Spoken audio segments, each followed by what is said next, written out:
Hello there, ladies and gentlemen. Welcome to another episode of Cookiecast. This is part 2 of my conversation with James Keep. This one's a bit longer than part 1 because we really got into the thick of the games world on this one. And then, as I might have mentioned before, we got into talking about a little bit of how society is these days. And it really sort of made me think about the way we live our lives these days and just plonking ourselves down in front of the TV and things like that. So I found this conversation to be really, really interesting, and I hope you will too. So check out my part 2 conversation with James Keep. So I've been doing this podcast and trying to at one point I had to do like tags for it, like what's in it and stuff. And when people ask me, it's like, oh, what's your podcast about? I'm like, well, it's movies, TV, and the third thing on that is always games. I spoke to Ed on Sunday and we did one, and I realised it was the first time I'd actually asked anybody about games. However, knowing that you were coming today to do the podcast, I was like, finally, someone I can talk to about games. I mean, to be fair, me and Ed had a very good, very long conversation about games, and I was thoroughly enjoying the fact that we actually managed to get games into a podcast that's supposed to be about games. Yeah. However, your one of your conditions was coming today so that you could play Far Cry 5 yesterday, so you had a partial review. I only played it for 17 hours. Only played it for 17 hours? I only finished it 2 or 3 times. Yeah, I picked it up for the midnight launch on Monday. So did you physically go and get it from somewhere, or did you preload it? No, I went to Game to get it, because I had a load of trade-in stuff as well. So, right. I traded all the games in, and that paid for it, basically. I haven't done a midnight launch in quite some time. What are they like these days? Pretty empty. I was going to say, because they used to be like, you'd get there and they'd be queuing up out the door, and they were handing out like tickets with numbers on. Yeah, I mean, it was fun because the guys that worked there, they dressed up from the characters of Far Cry 5, so that was quite fun, and they did like a photo shoot. And then there was a raffle and stuff, so that was okay. And because there were so few of us, we had a 33% chance of winning the raffle, so that was a result. Nice. I didn't win, by the way. Right. But I felt close. A lot closer than if and to be honest, I don't mind going. I was awake anyway, so if I'd have preloaded it or gone and picked it up, it didn't really make any difference. I think it's still quite cool to go into the shop and trade games in. I like downloading stuff, obviously for the facility of being able to do it. But I do miss the fact that you can't then trade those games in. Trade that game that is money completely lost. And I'm quite an avid gamer, so once the game's finished, for me it's like literally 100% done. All achievements finished. There is nothing left to do. What am I going to do with that game? I don't need it to be sitting on my cloud. You do. I mean, from talking to you about games, and we've been talking about games for a long time now, you do play a game. You do finish that game. You do complete to the full. You get all the achievements. You get all the 100%. Yeah. And there's that part of me that when we talk about games, I'm quite sort of envious, because there was a time when I would have done that, but now I can barely finish a game these days. I'm playing a game at the moment, and part of me is like, well, I'm going to get Far Cry 5 tomorrow, so I'll probably never play that game again. Yeah, but my brother's like that. My brother, because obviously he likes a lot of games, so he plays a game, puts it down, puts the next one in, puts it down, puts the next one in, and I've managed to learn that if I just buy one game, then I'll play that. I've always got like one on the side in case I get you get burnt out sometimes, and it's nice to put a game down, play something else, and then go back to it because you get a fresh look at it. Yeah. But normally when I play, I'm so in the game that I just want to play it. I really want to play it. Yeah, and I mean, in my head versus reality. In my head, here's an example. I fully intend to go back and finish Assassin's Creed Origins. I fully, 100% intend to go back and finish that game. Because I was loving it, I was racing through it, I was playing it, I was off work, I didn't really have a lot else to do, so I was just playing this game, and it really, it was what I needed at that point in time. And then something else came along and I started playing that. And in my head, I still think I want to go back and play that, and I'm not going to finish it. Yeah, I mean, in reality, yeah, I'll probably not do that. Most people get stuck at the point where you've got to discover all the locations or open all the chests, and those things do become a bit monotonous. I still had a shit ton. Such an issue that I need to do it.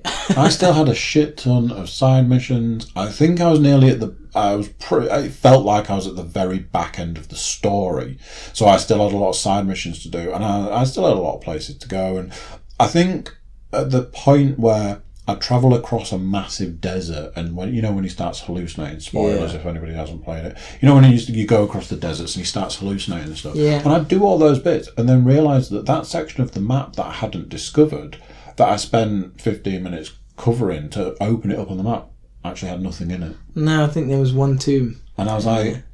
But there is an achievement to be had from that desert.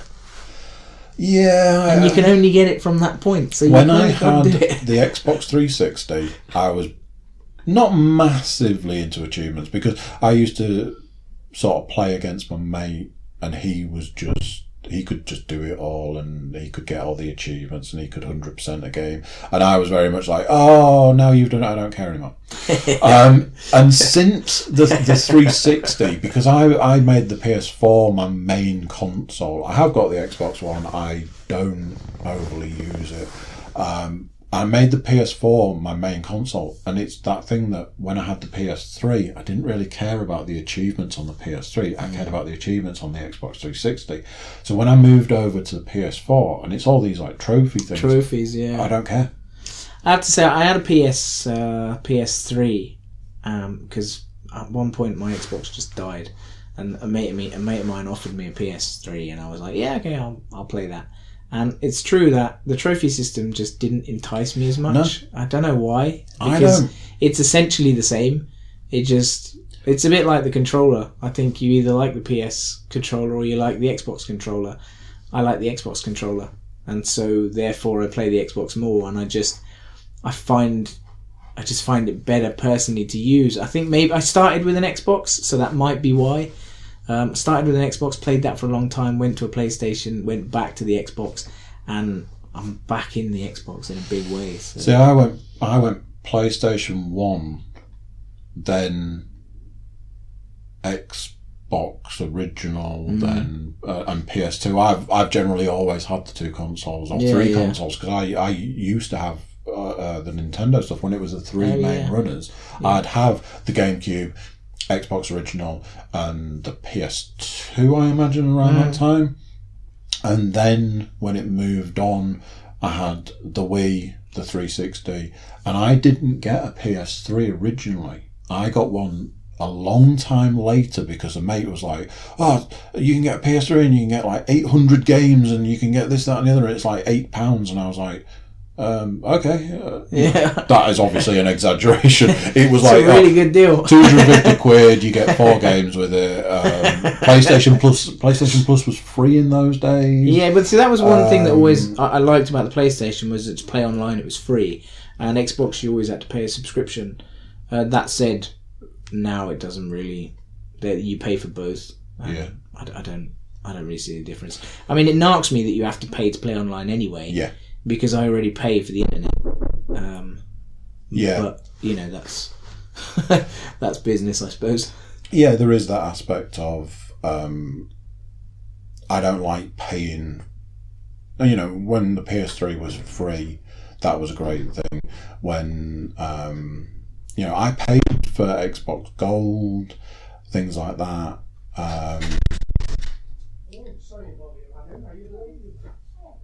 Somebody at the door.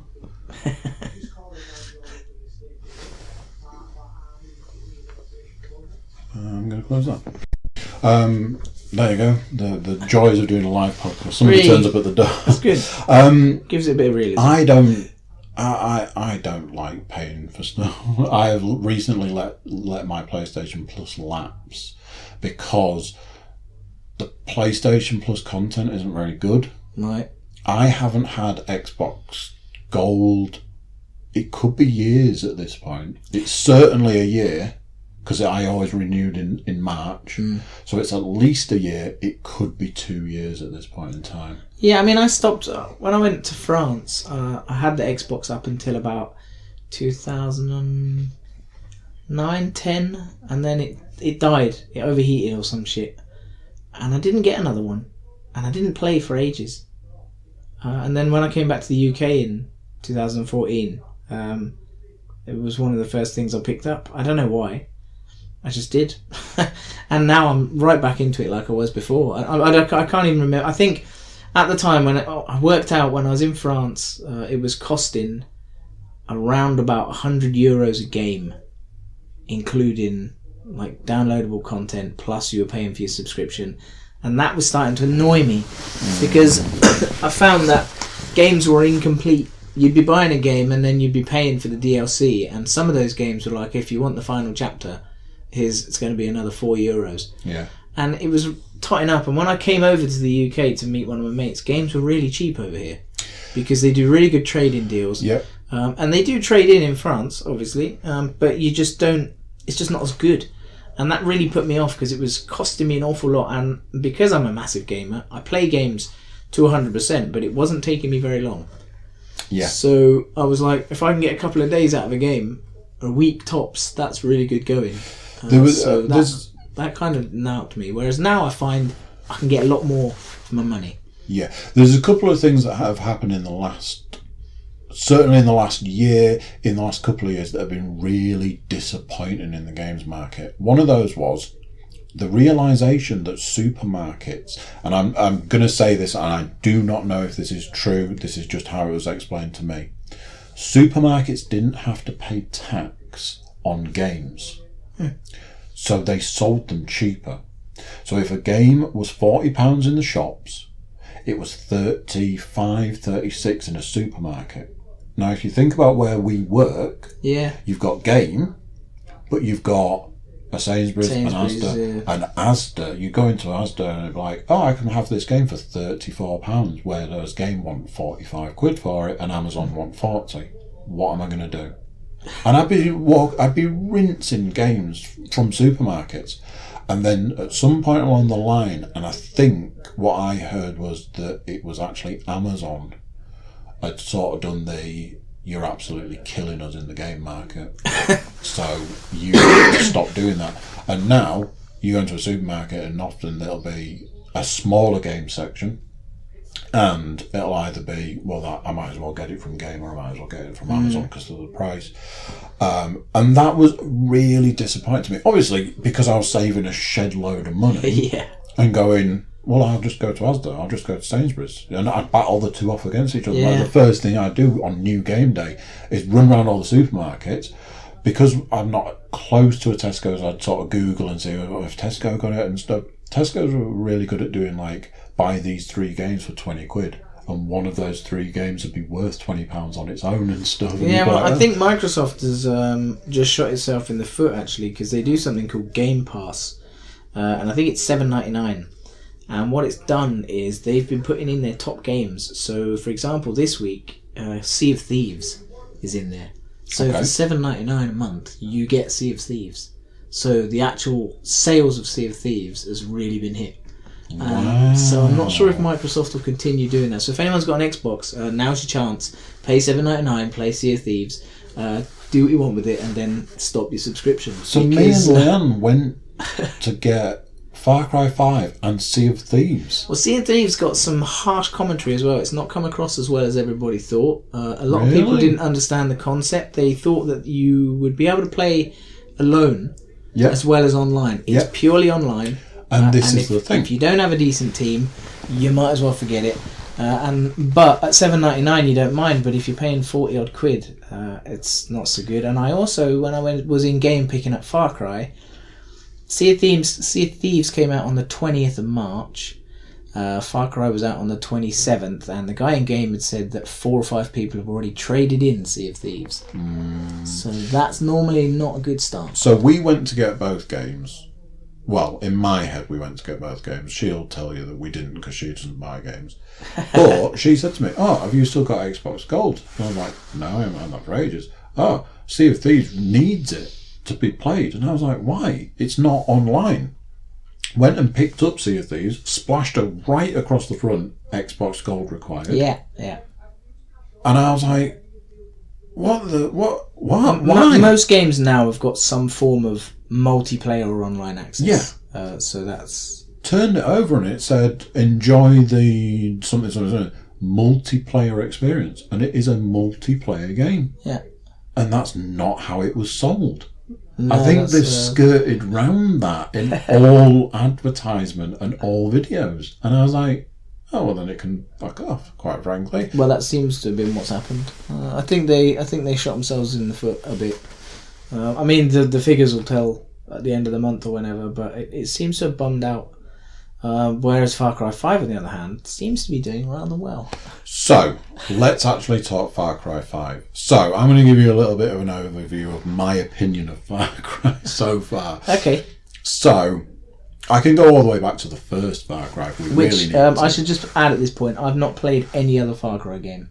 Okay. So, I have played a lot of Far Cry games and had various mixed opinions of. I had Far Cry 2 and thought it was one of the worst games I'd ever played. I had one of the big backed TVs, the old before HD TVs. Played Far Cry 2, hated it. The TV died. Full death. Had to get a new TV. Oh, Damn it. What a bummer, What a bummer. Massive 48 inch or something HD TV. And went, oh, I wonder what Far Cry 2 looks like. I mean, it's a shit game, but I wonder what it looks like. Played that, and it was like it was a completely different game. It was so weird. I was like, wow. Well, where was this when I was playing it before? And played it and loved it. Far Cry 3 is on my list of favourite games. Which is incidentally free with Far Cry 5 if you buy the gold edition. Which I saw and was like, ooh. If only I hadn't played it 2 weeks ago, because I love that game so much. I mean, Far Cry 3 has hands down one of the best bad guys in any game. Wow. But better than Kevin Spacey? Yeah. Just... Wow. It's one of those, I don't want to have to do the whole spoiler thing, because let's face it, this is now 2 Far Cry games ago. Yeah. Vass, who is the bad guy in the original. I don't want to spoil too much. Vass is the bad guy, and he is exceptional. He could be the best video game bad guy, hands down. Interesting. He is just terrifying, and because you know that he just doesn't care. And yeah, if you've got a copy of it, because you say you haven't played it. Yeah, no, I would thoroughly recommend playing that game. Right. Especially because I presume opens up more they must have had to update it. Probably. So yeah. that. Well, actually, I think it's being released. It's being re-released as a single game again, like an Xbox Enhanced edition, as far as I'm aware. Fantastic. So yeah, I think it is being re-released, which is why it's with the gold. So, and I know I keep going, tell me about Far Cry 5 and then we talk about everything, but so you've now played 17 hours. Yeah. Give me some kind of rundown then. So, let's see. So you start off, basic story is you are a deputy in a place called Hope County in Montana, which is a fictional county. And there's a cult that have moved in, a bit like the Waco cult psychopaths. Okay. And they're converting several people, or rather lots of people, entire townships, to their new way because they believe the end times are coming. But the way they recruit people is basically kidnap, extortion, and all the bad stuff. So you turn up with your deputy and a US Marshal to arrest Joseph Seed, who is the lead honcho. And obviously things go south. So you then end up trying to get away from Joseph Seed. But on your travels, you then decide to, why not, I'll liberate the entire of Hope County. So that's what you do. You start to build up a resistance. You fly around, you drive around, you swim around, you run around, and you basically do what you do in most Ubisoft games, which is explore a ginormous map, meet a load of people, and turn the tide in your favour. It's good. It's a good game. I was saying to my brother earlier, I think I give it 4 out of 5. if I was going to rate it, but only because I feel that the beginning of the game is particularly hard. I mean, I play a lot of games and I normally got them on a pretty hard setting.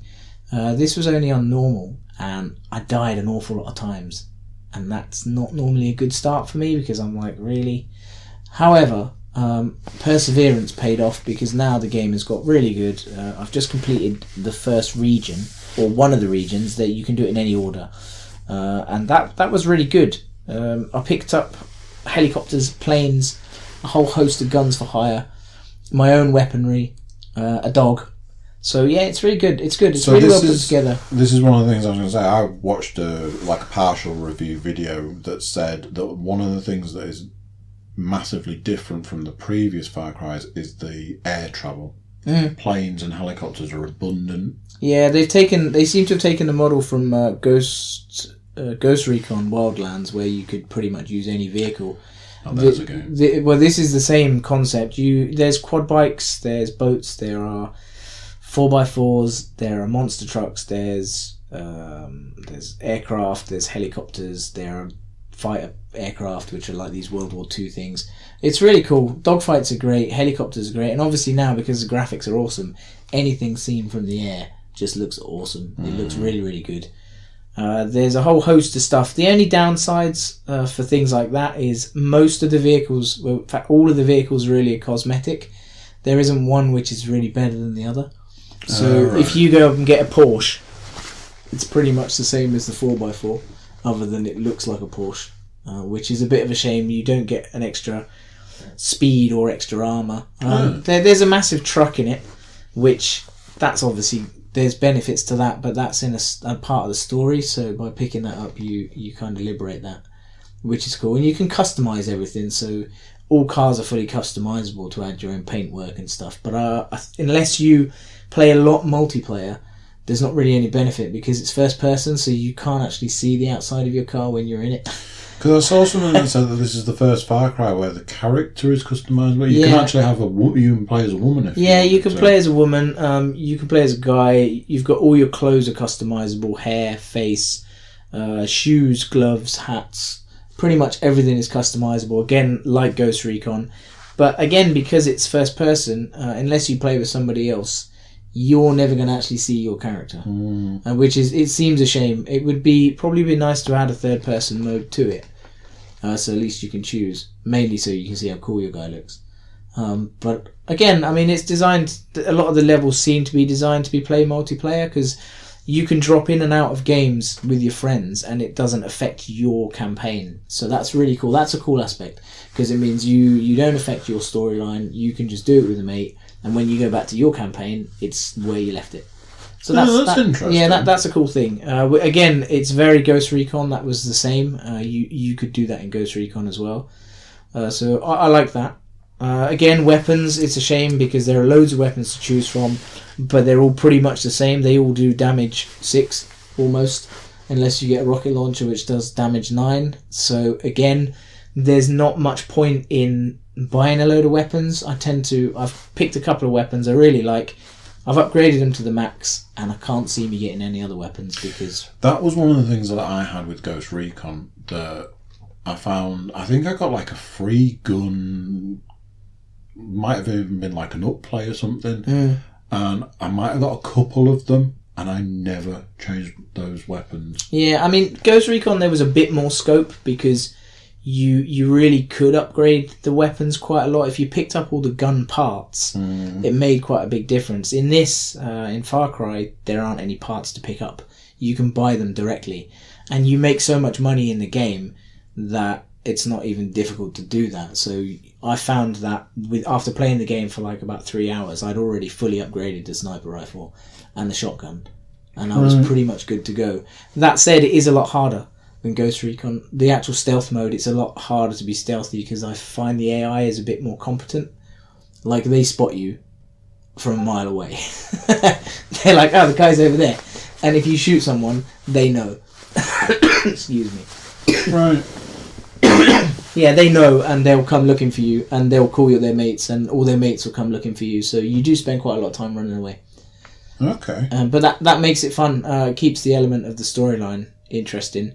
And obviously there's oodles and oodles of side play stuff, fishing, hunting, everything. Like there's races you can do. You do these things called Clutch Nixon, where you get this really cool Stars and Stripes car, and you just have to do jumps and fly through rings of fire and stuff like that. So that's really cool as well. Because it's things like that that make games nowadays. It's Yeah. never the main story, or never even the side missions. It's the other stuff Yeah, it that is. you can do. Because, the main story's good, but I have to say that I completed Region 1, and I didn't really follow the main story that much. I mean, the cool thing about this game is that to progress in the story, you have to do the side missions, because you get reputation, and when your reputation hits a certain point, then the bad guy contacts you and says, you're basically stepping on my toes, mate, I'm coming for you. And he'll send a hit squad after you. And then if you deal with that hit squad, or whatever, then you progress a bit more and you hit the next point and the same thing happens. Right. So, and to get to those points, you've got to do things like destroy their buildings and liberate some camps and stuff. So that makes you kind of do it. I think my copy's going to turn up tomorrow. If only it was. But is it going to be on what, PS or X? PS4. That's a shame. No multiplayer from me then. Yeah, unfortunately. But if only we had a 4-day weekend coming up, and I'm getting. Oh yeah, wouldn't that be nice? That'd be amazing. Wouldn't that be nice? It was Good Friday running through to Bank Holiday Monday. Yeah, I fear mine will probably be finished by then. And then I'll be getting a really weird DLC that's coming out. Yeah, so super random DLC. They've already announced 3 DLCs. The 3 DLCs. One is Attack on Mars. Yeah. Zombies from the 80s and a Vietnam experience. Which I don't. Again, I'm not sure how I feel about somebody releasing a game and then telling you what the DLCs are going to be straight away. It's like we already know we're giving you 80% of a game. And then we're going to fleece you for more money for what's probably already finished content. Yeah, but DLC has always been an issue for me, mainly because, especially when it comes from an achievement point of view, because if you're like me and you have to get 100%, you complete a game 100%, and then a week later a DLC comes out and your 100% has now become 70. Yeah. And it's got to the point, for example, Gears of War 4, I bought that and I was at 74% complete. And since all the DLC, I'm now at 33%. Wow. And I will not be going back to Gears of War 4 because those achievements are just too long. Play 100 hours on multiplayer, for example. No. Get to level 50 on all class of character in Horde mode. No, good thanks. It's just too long. I just spent 17 hours on Far Cry, but I'm playing the actual storyline. Yeah, you're getting somewhere. I'm not just going back and redoing multiplayer over and over again. Yeah. To gradually build up what I call the grind, and I think grind achievements, for me they're old hat. They're gone, and it's put me off the Gears of War franchise for that. Yeah, I had to check out on Gears of War. I think I own 4, maybe not. But yeah, I had to check out eventually. I think it was just getting a little bit. Storyline was good this time. Story was good. Story was good. Campaign was cool, but again, a lot of focus on multiplayer, which I understand that's what people want and that's where they make their money. Is it that? I mean, I work on the principle. I'm not 15. I'm not sat in my bedroom and playing on my Xbox 18 hours a day. So, no, I only did 17. So do I want multiplayer? I don't do multiplayer. It's a simple thing that I came from a generation where multiplayer was you took your controller to your mate's house and had a split screen and you played Street Fighter 2 on the Super Nintendo. That was multiplayer in my life. And then every game that came out was a single player game. If you wanted to play it multiplayer, it was I died, it's your turn. Hand the controller over. Golf was the most multiplayer game, and even that was I've taken my shot, here's the controller, it's your turn. That is multiplayer to me. And then with the release of, it was basically the Call of Duty thing. Once Call of Duty started going, hey, everybody should play this game online, and it was just like all these little kids from America that had nothing else in their lives apart from playing Call of Duty. that kill you when you respawn because they know exactly where you're going to spawn, and it just wasn't fun. There was no fun. No. I don't find that to be entertaining. That's not fun to me. I think the fact that there's been this spate of there's no multiplayer in this game for games that are being released these days. I really like that. Yeah, I get really I have to excited agree. about games that are not doing multiplayer. It's why games like Assassin's Creed for me are in my top set of games, because they're single player and I can complete the achievements at my own expense, and I don't need to rely on somebody else to get it. Because there was only a couple achievements in Ghost Recon that required multiplayer, but finding somebody, and then you need a mic, and nobody wants to speak. So you're there going, "Hi, anybody got a mic? Because I need to do X, Y, and Z," and you get no response, and all you get on there is bellends. Yeah, and that kills it for me. It really does. I recently got a gaming headset. Oh, nice. So that I can talk on the internet to my mate. I've got PlayStation, I've got the Xbox, I play on these games, I do all this stuff, and the point that I got a gaming headset was to talk on the internet on my laptop to my mate. Not to use on games, because I have no use for it. I have no use for that piece of equipment for the thing that it's meant for. Yeah. Because I'm not going on a multiplayer. Something spectacular is going to have to come out to make me go, ooh. I'm not saying I haven't. I played Battlefield. State of Decay. That'll be the game. Yeah, that looks quite good. Interesting. I think that'll be cool as multiplayer. I mean, it's a 4-player multiplayer game. I think if you play with your mates, then it's a laugh. I think doing this random drop-in with somebody you've never met, it can be fun. I've met some cool people online, but you never go. It's rare that you go back to them for a second tour, and I don't know. It doesn't work for me. I have to say, you need a decent band of mates. I've played both of the Destinies, and that's that random drop-in with just 2 other people, and that's actually all right. Yeah, I don't mind that because I don't have to talk to them, and if they're good, then we get through that bit of the mission, and then I can go back to playing single player. I only do it because I need to do it. Yeah, I'm very antisocial in the gaming world. One of the games I was going to ask you about, that you and I had a conversation about, it's in my Amazon basket as something that I intend to potentially pick up when I've got a low point in games. Some kind of dungeon game. Dungeon of Darkness. Dungeons of Darkness. It sounded very interesting. Really cool game. It's an indie game by a little company called Red Hook, and they knocked it out using Kickstarter.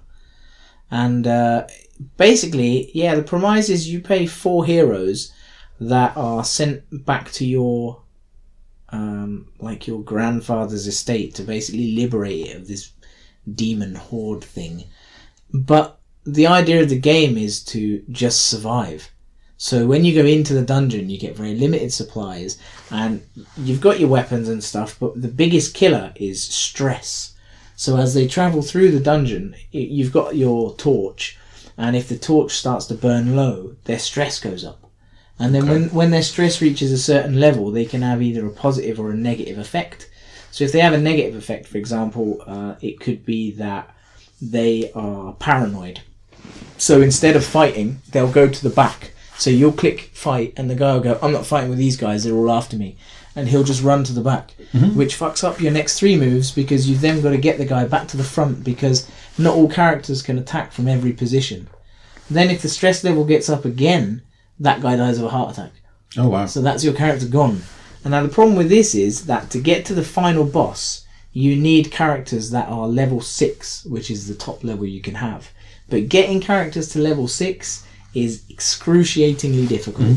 But it's a lot of fun. Don't let the difficulty put you off. It's beautiful graphics. It's like these comic style cartoon graphics. It's got cool sound effects. It's a lot of fun. You kind of rebuild the estate as well. It's just a really good game. If you want something to do that will keep you entertained for hours, this definitely will. I got it on the iMac first, and when I saw it for the Xbox a couple of years later, which was recently, I was like super chuffed, so I went and bought it straight away. Nice. And I've played a lot of hours on that too. Still haven't completed it, and there are lots of achievements. Cool. So, something that I've been asking, or I should have been asking people, and I haven't been, and then I started by asking Ed, because short version is it's music. So I often find when I go and speak to Ed at his desk, he'll be listening to music, and he'll take his earphones out. Oh, what are you listening to? And what he comes out with, eclectic. Yeah, he is a bit random. So I said to her, I was like, sometimes I'll come to you and I'm like, oh, what you listen to? He'll be like, oh, death metal. And I'm like, okay. And then the next time it's like, oh, it's like electronic dance music. And I'm like, okay. And the next minute I'm listening to country. And he just, anytime it'll never be the same thing twice. Yeah, he's very random. And to be fair, he went through this really long description about how music is in his world. And it was a really great sort of conversation about music and that different perspective. I consider I have like a genre of music, and that's me done, and I'm going through this musical exploration at the moment, going down the vinyl route, going down the like older music. Like I'm stuck in the 70s at the moment and loving every minute of it. Nice. So music wise, what would you consider yourself to have a genre that you listen to? Nah, I listen to everything. I'm always partial to soundtracks. Okay. Because at the moment I'm listening to the Far Cry soundtrack, because obviously I'm playing the game. Nice. And that's what I tend to do. When I get into something, I tend to really get into it. If you look on my Spotify, I would say that 60% of the music on there is definitely soundtracks. But that said, it's also like the Peaky Blinders soundtrack, which has got loads of tracks on it from different artists. Right. There's nothing I particularly hate. I have to say, I do listen to everything, but I listen to music a lot. I used to be in a band, and I'm a bit of a musician, and I like to do my own music if I make films and stuff. And I think that music is very, very important. It's I don't know, I listen to it all day, and I've definitely got a soundtrack from my life. I hear certain songs and it reminds me of something, or I hear a piece of music and I think of a film or a game or a time that I did something. And I think that's really important, that for me personally. But everyone's different. But I do like, I like dance, and I like metal, and I like, pretty much everything, really. There's no set type. Because I like a particular sort of genre, and I'm firmly rooted in the metal. It was weird when I was in the 90s and the early 2000s. My two genres were metal and hard house. And people, I remember going to a club night and this girl saying to me, "You do not look like the kind of person that would be here." And I'm like, "Why?" And she was like, "You look like you'd be into heavy metal." And I'm like, "I am into heavy metal and hard house music." Yeah, that is random. That's me. I went through that sort of the rock. All the way through to sort of the heavy metal, the 90s heavy metal scene and stuff. And that's sort of where I'm... Yeah, I think when I first met you, you looked like Rob Zombie, actually. Yeah, I do remember that. Yeah, the guy with the dreadlocks. The dreadlocks certainly conjure an image. That or Dave Lister. So. They're all dead, Dave. They're all dead.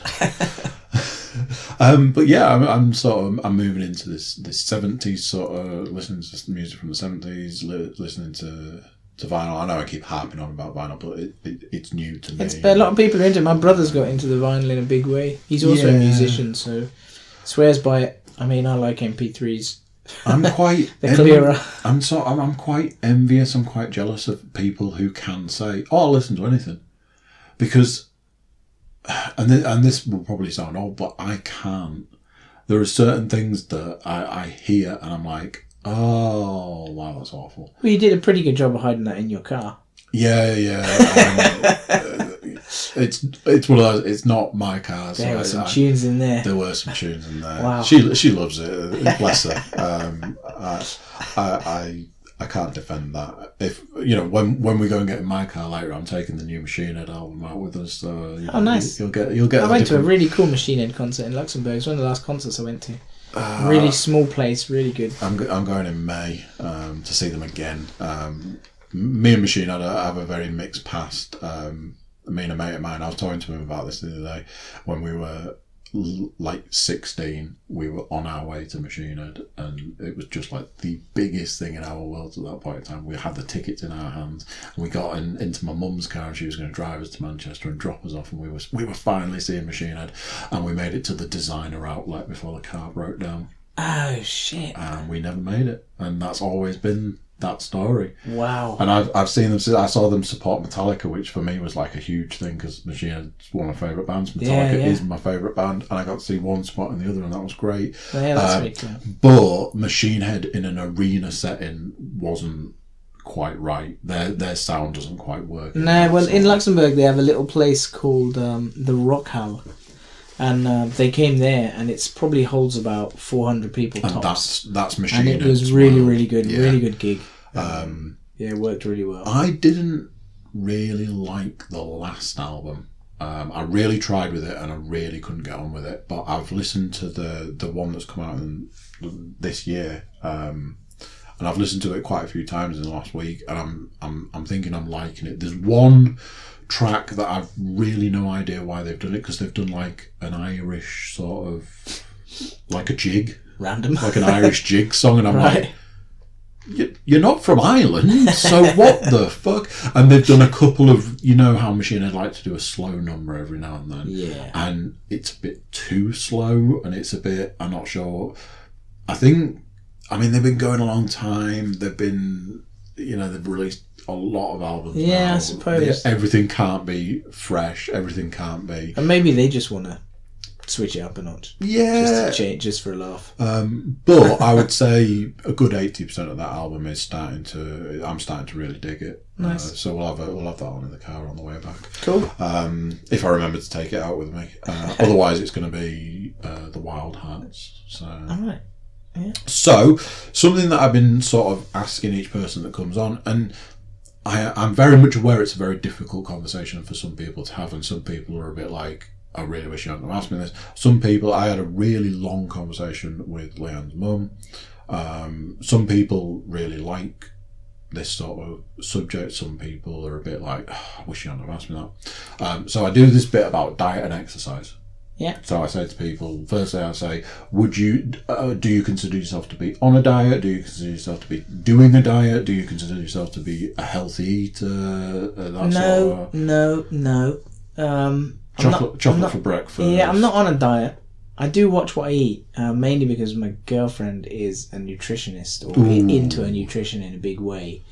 And she's also a health economist, so and she has an intolerance to sugar, so there aren't many sweet things in the house because she can't eat them. So things like tomatoes, carrots, chocolate, unless it's like 100% pure, she can't eat it. So that kind of changed a lot of things for me, because obviously now we don't have tomato pasta every time. We still have pasta, but it doesn't have tomatoes in it. So that kind of changed my outlook, and I used to have things like sugar in my tea, which I don't anymore.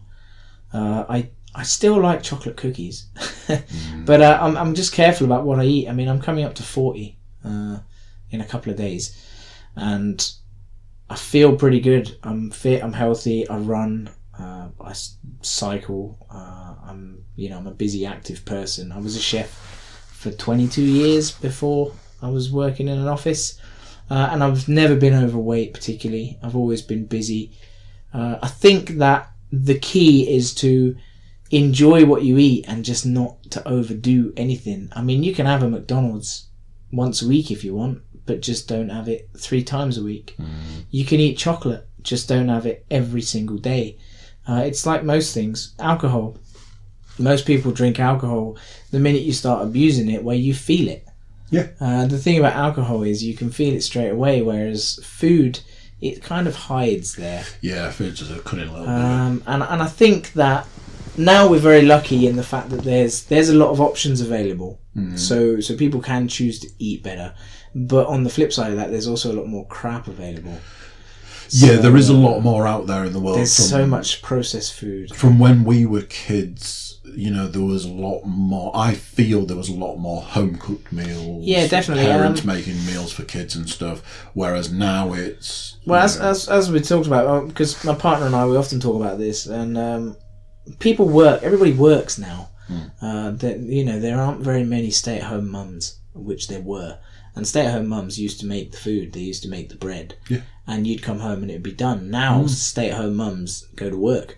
Yeah. So when they come back, everyone wants something quick, and you tend to be quick. It needs to be hot. You eat it quick. You sit in front of the TV. You watch Netflix, and not many people sit at the table anymore. Nope. I still sit at the table, not all the time, but I sit at the table with my girlfriend because she's from Europe, and that's what they do in Europe. Mm-hmm. So. That was an eye-opener. Again, when I moved to France, my parents always had a ginormous table, and it only was ever used for paperwork and at Christmas. And that was the time when we used it. When I went abroad, particularly in France, they were always at the table, and dinner lasted 2 or 3 hours, and there was no TV, some music in the background, but everyone used to sit and chat about their day and about what was going on, and I think we missed that. And that also used to affect the food, because food was being cooked. It was home-cooked food, because you knew you had 3 hours to burn. Yeah. So everyone kind of chipped in. I think we definitely missed that in the UK. We're very quick to eat. We eat on the go. The lifestyle kind of demands it. I really think if people have got a table, they should sit at it. Because especially now, like you were saying at the beginning of the podcast, we have Netflix, so the series is there when you want it. It's not like, shit, I've got to be ready because at 8 o'clock my thing's coming on and that's when I've got to watch it. Those days are gone. Now, if you want to binge watch a whole series, you can binge watch it, but you can do it after you've eaten your dinner. That is an interesting point, because me and Leanne generally sit down to what we're watching. We'll have our tea in one hand and a remote in the other. And to be fair, especially like these days, it is a case of right, let's watch this episode of something really quickly so that while we eat, because especially in the last few weeks, I've been trying to get the podcast off the ground, and it has been a lot of, right, I need to eat this while I watch that so that I can then go and do this. I've got a website to build, I've got a Facebook to set up, Twitter I need to tweet, and all of that sort of stuff. And it is that world of, we'll sit on the sofa. We have a table. It's a fold-away table, and it folds away. It's a dining table, which we got for the purpose of Christmas and to have it, but since Christmas we've never used it. Yeah, I mean, the thing is, when you sit at the table and you sit down and you chat and stuff, it's better for your digestion. Because I don't know about you, but even when I sit on the sofa, I can eat okay, but it's not the best. It's easier to eat at a table. Yeah, it's just easier, and it's good to have some real life conversation. Because again, I watch plenty of TV and films, but I find that what happens when I have the nights, and my partner and I have those nights where we decide to watch TV and eat, we don't really chat. I come home from work, she comes back from uni or yoga or whatever. We make some food, we sit down and we watch the TV.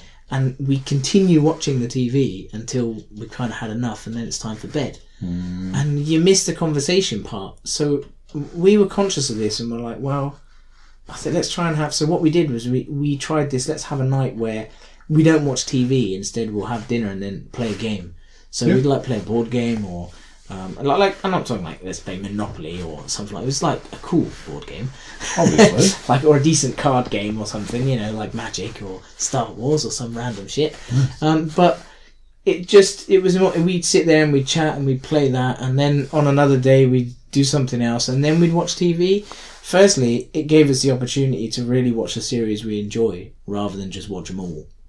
Because you're like, I've run out of things to watch, so let's just watch this. Let's watch this now. So that happens, and I just think that's we kind of need to go slightly back to that lifestyle. I would fully agree. Something that I've recently it was something that I realised, not just me realising, I think it was a thing that was a lot of people were talking about at the time, and it's something that I keep coming back to, is that we have no patience left in as well. Our world is cut together in 15-second snippets of videos on Facebook. You tell somebody to sit down and watch a 20-minute program about something that they want to watch, and then see how many times they check their phone in that time. Yeah, well, that's the other thing we do as well now. When we eat, we put our phones somewhere else. Yeah. Because we had another habit where we'd sit and chat, and then suddenly something would come up on the phone. Then you see two of you looking down at your phone, sitting at the table, trying to eat the cereal and not chatting to each other, but then sending each other a message or something you've liked to that person's phone. I'm Yeah. like, you're just in front of me. I could have just shown you that. And it's not because we're null or stupid. It's just because that's what you do. Yeah, that's And the world we live in. But it's not a cool way. Every time I get on the train, I look around and I see everyone's head down at the phone. And, you know, I love technology. I love phones. I love apps. I love the whole shebang. That said, I'm very conscious of the fact that I don't want to go down a path where I can't live without my phone and I forget how to socialise. Like I was saying, I think it was the other day I was saying to somebody, I remember the old days before mobile phones, and I'd say to my mates, I'm going to the pub, I will be there at 5 o'clock. Yep. And they'd go, all right, mate, and at 5 o'clock they'd turn up. Yep. Now you say, I'm going to the pub, I'll be there at 5 o'clock. You get there, first text comes through, I'm running late. Yep. I'm going to be 5 minutes late. I'll be there at 5:30. Where are we going to be? We never used to do that. Yeah. Like, you never did that. No. You know where we're going to be. Why are you fucking half an hour late? Because you knew we were going out. And people just don't know how to socialise. No. They just forget. You'll sit there with a group of mates. One of them will be on his phone. You'll be like, we're all sitting here, mate. Who are you possibly talking to? Because they would be here at this gig if we wanted them here. Yeah. But again, that's a personal thing. It's quite deep, but I've been reading a book recently, and in it, somebody was saying that they were a photographer, and they taught themselves to become a photographer, and they took a lot of pictures and stuff, and then they went on holiday, and one of the people they went on holiday was like, "You didn't bring a camera," and they were like, "No, I take pictures for a living. I take photographs for a living. I am a photographer. I don't want to come on holiday and spend the entire time taking pictures of stuff that I'm supposed to be living through." Yeah. You know, I'm big into stand-up, and one of my favourite stand-ups of the recent years is Joe Rogan's recent one. And he comes out on stage at the very beginning, and he walks out, and everybody's cheering, and one of the first things out of his mouth is, "Put your fucking phone away." And he says, people are living through, you know, I'd rather take a picture of you than look at you. And it's this looking through that image. And I went to Vegas and I took a camera. And I only took it out every other day.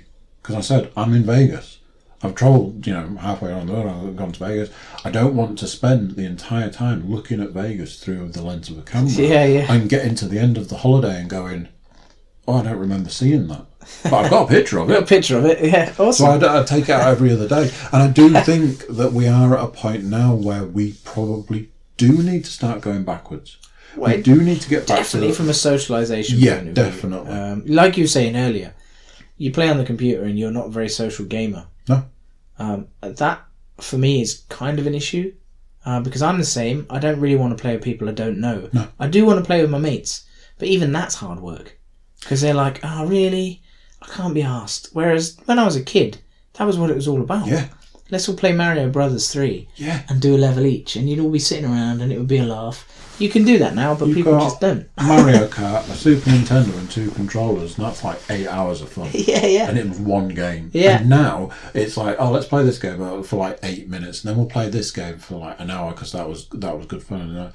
One of my favourite games of all time and favourite multiplayers of all time was Red Faction Guerrilla. Oh yeah, it's a good game. Great game. Yeah, had a fantastic multiplayer, and was one where you did yours and then you finished yours and you hand the controller to someone else and they played their turn. And one of those few times when I heard that they're re-releasing it, and I'm like, I will buy that day one.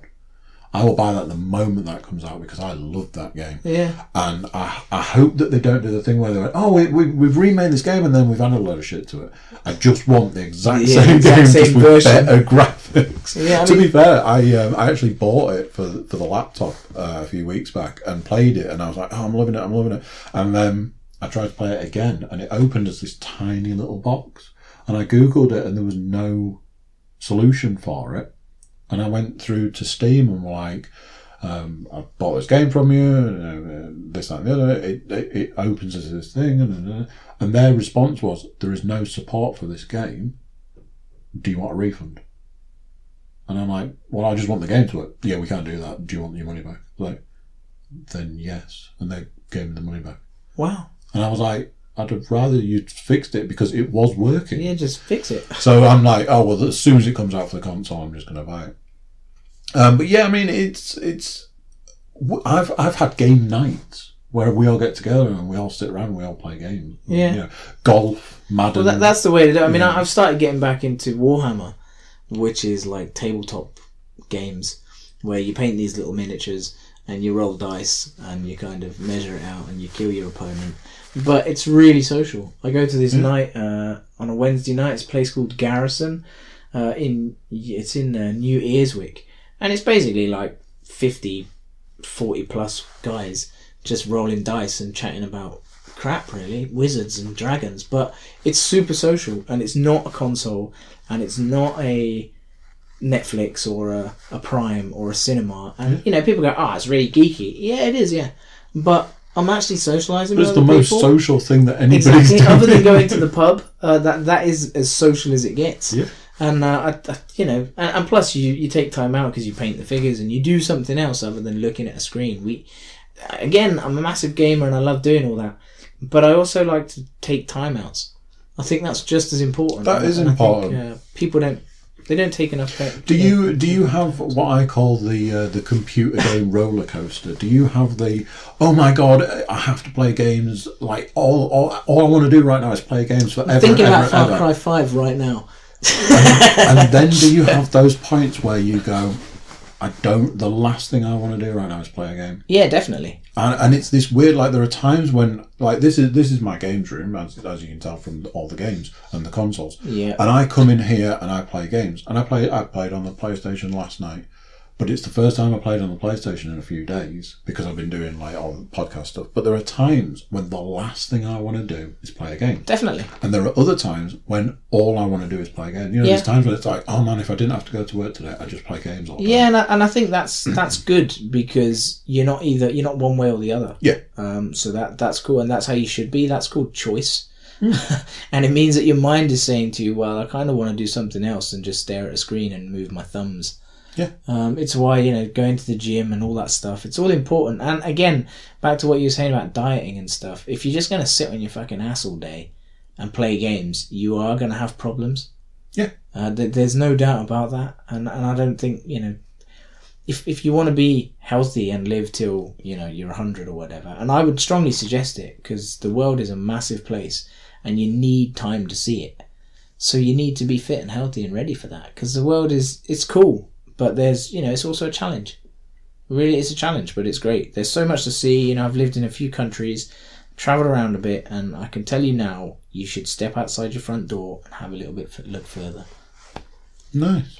And that's my deep message. That's pretty deep. So, if I was to say to you, what do you consider your specialist subject to be? If you had to go on Mastermind, and then James Keep, your specialist subject is... Could be Star Wars. Star Wars? Yeah, it could be Star Wars. It's difficult. I struggle with Star Wars these days. Yeah, see, it's probably original trilogy Star Wars then. Yeah. If we're going to be specific. I feel Star Wars is one of those where, for a long time, I thought there was nothing that could touch those 3 original films. And over the years, I've been proven wrong on so many occasions. You know, I was one of the first people in England to see The Phantom Menace because I saw it on a pre-release before it was released because a mate of mine went to the cinema and he was like, oh, we've got the opportunity to see Star Wars. They were like, it was like a test screening for that cinema. He was like, we can go, there'll be like 4 people there, we'll be the first people, and we got it before America, and America were going mental, so we were like one of the first people to see it in the world.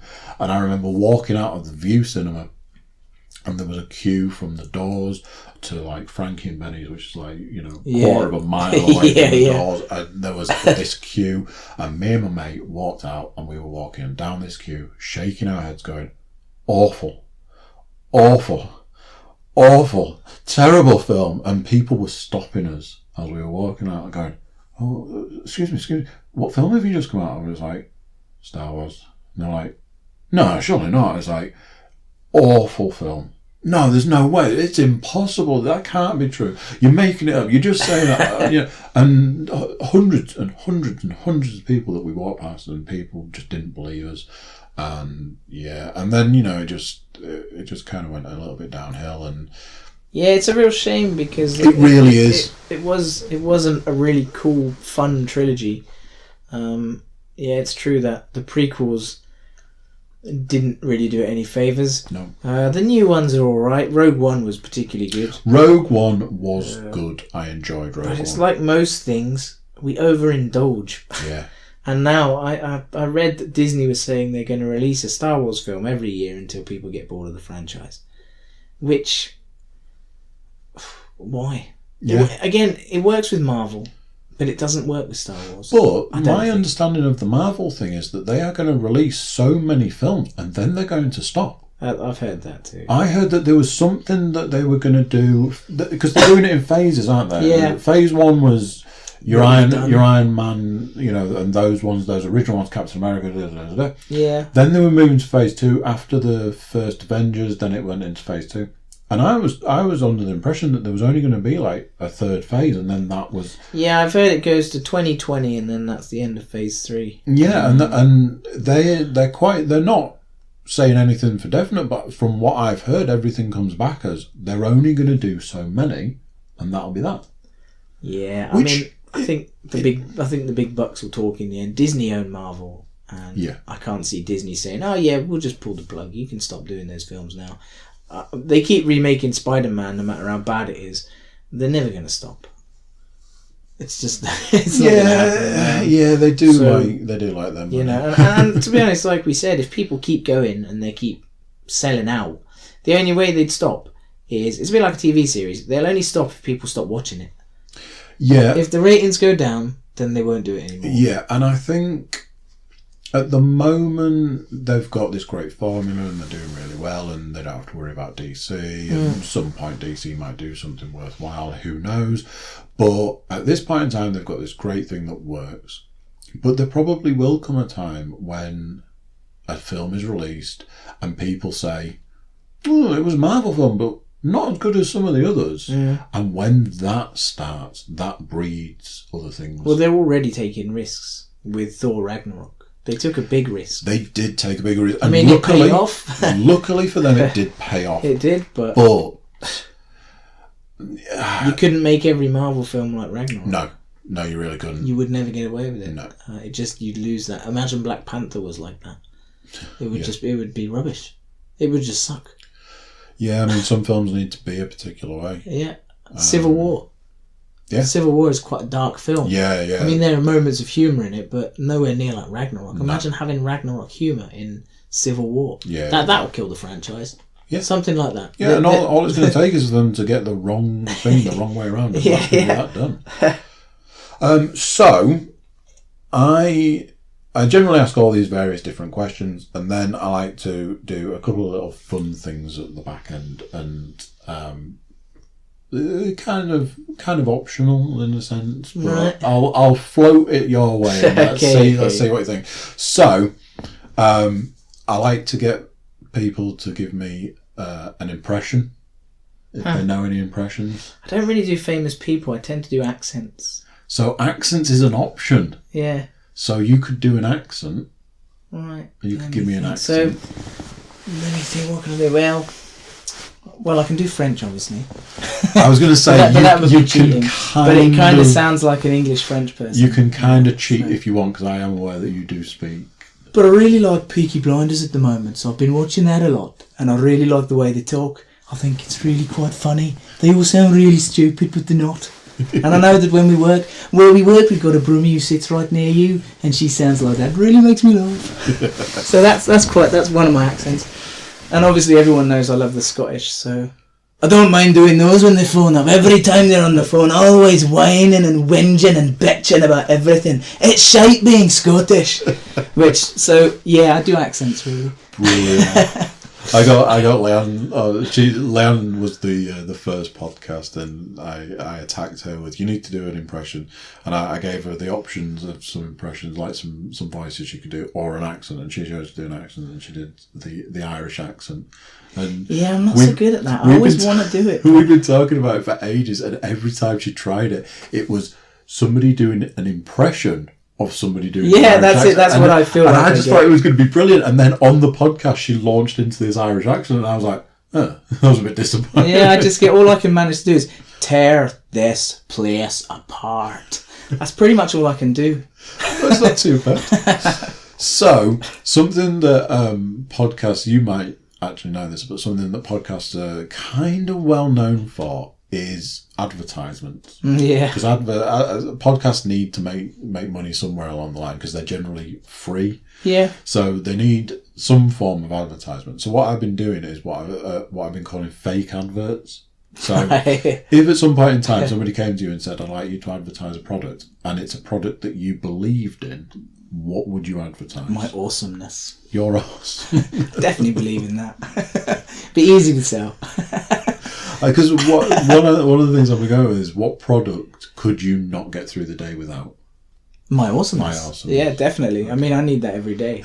Because life would just... God, could you imagine the planet without me? Terrible. It would be awful. It would be an awful dark place. But a product, yeah, I don't know. What product do I really need to get through my day? Tea, yeah. Tea's quite important. You're a Tetley man. Yeah, I drink tea every day. Morning, noon, night. Yeah, I drink a lot of tea. There you go, tea. But then tea is shite in France, so I had to resort to coffee. So I could probably get through my day. But then I become a massive caffeine addict. Yeah. I used to drink copious amounts of coffee. Yeah. But then I also did 20 hours a day. So you kind of need it. Yeah, I think a couple of people recently told me that their weight loss regime was coffee.